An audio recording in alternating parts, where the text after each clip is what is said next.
Hi, everyone, and thanks for joining me for this episode of Val Talks Pets. On this episode, I was thinking I would share with you a few of my favorite things. These are a few things that I think have made caring for my fur babies run a bit smoother. So here we go. These are a few of my favorite things. Hi, everyone, and welcome to Val Talks Pets, the forum for pet parents and enthusiasts alike. Having been in the pet industry for over 10 years now, I'm going to share with you issues and questions that arise as I work with pet parents on a day-to-day basis. I am not a veterinarian, but I do have certifications in canine, feline, small animal, fish and herptile, and avian health and nutrition from the University of California, Davis Extension.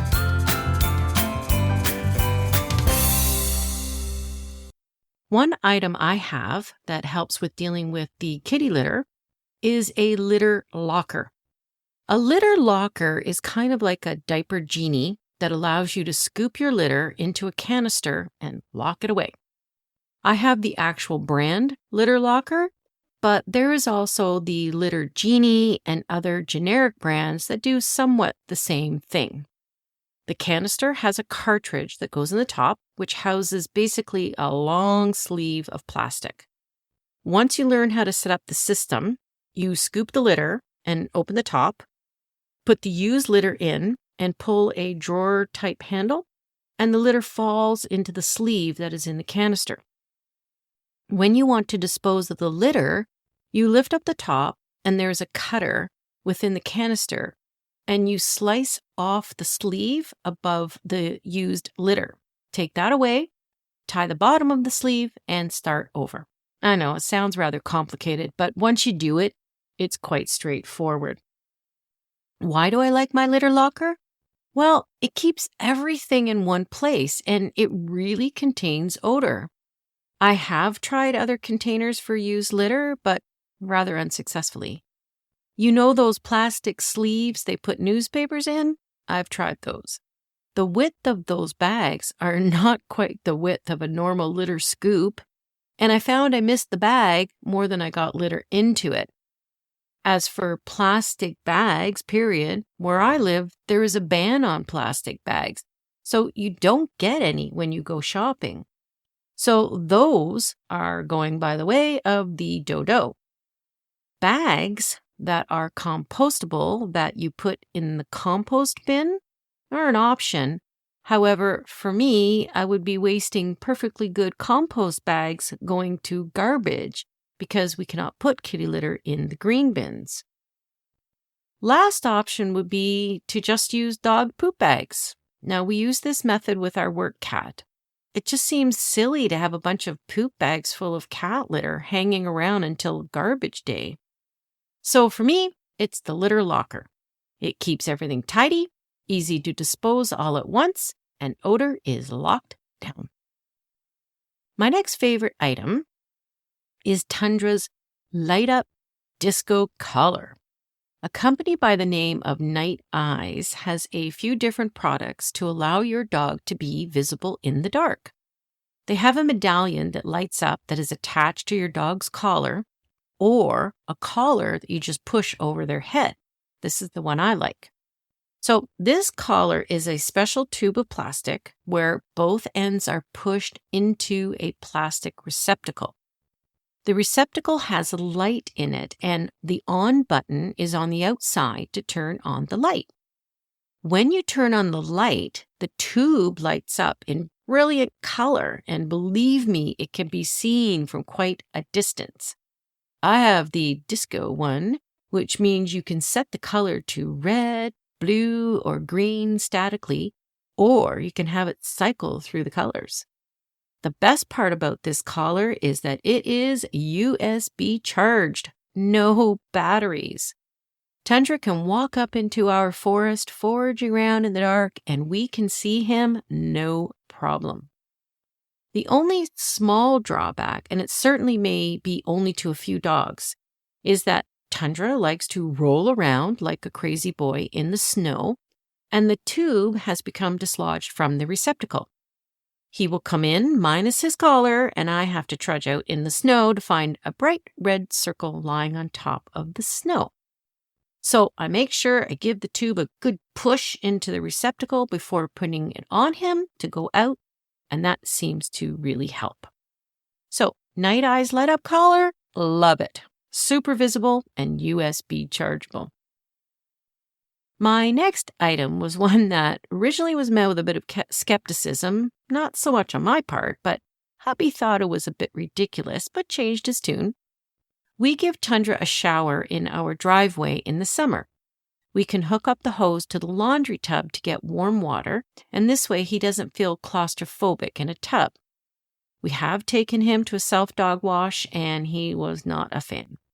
So the driveway it is. After his shower, I towel dry him, and I have tried using the hair dryer on him on a cool setting to try and get him drier. He tolerates it, but to be honest, it doesn't really do much. Being part husky, his fur is dense, especially around his neck, and it just takes forever to dry. So I thought he could benefit from a bathrobe. I had seen other big dogs wearing them. Good boy Ollie and Tato always have videos of them leaving the dog wash wearing their bathrobes, so I thought, hey, this might be the ticket. I found a microfiber bathrobe online that came in extra large. That was only $20, so I figured not much of an investment if it doesn't work. It basically pushes over the dog's head and has a belly band to hold in place. Anyway, we gave Tundra his driveway shower. I towel dried him as best I could, let him shake, and then put it in his robe. He wasn't quite sure at first, but he went upstairs to his bed and hung out there with his stuffies for moral support. About an hour later, I took the robe off to see how things had fared, and I couldn't believe it. This dog was almost completely dry. The robe, however, was quite wet and full of fur. But the outcome was amazing. And I took the robe outside and gave it a good shake a few times, and the fur fell out. I hung it on the line and let it dry. This is when hubby said he thought my idea was a bit suspect originally, but wow, it actually worked. So, doggy bathrobe? Yes. Love it. Need an expensive one? Nope. Now, my last item that I really like is actually something for both the dog and the cat. Tundra is a big dog, so when we got him, I invested in a raised diner, or what is also known as an elevated feeder. I found a wrought iron diner that was being discontinued, so I grabbed it for a good price, but it wasn't cheap.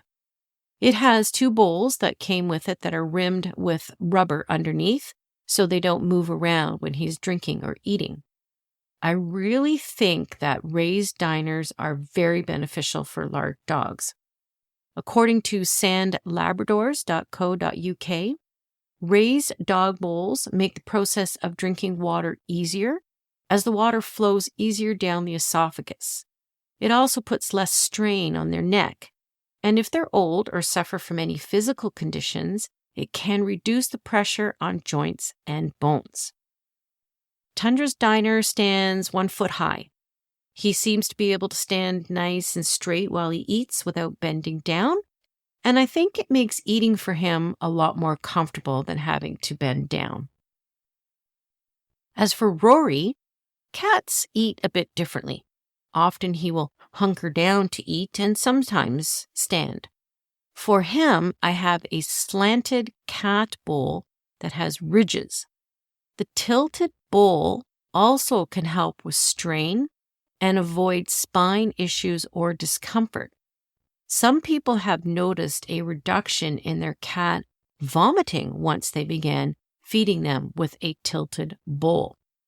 Digestion is definitely aided with this bowl. Special eating bowls for the dog and cat? Yes, digestion friendly. So there you have it. These are just a few of my favorite things. I would love to hear from you what you have for your pets that is one of your favorite things. There are tons of products out there, so what have you found that has made caring for your pets a little easier? Let's share, because as I say, knowing is caring.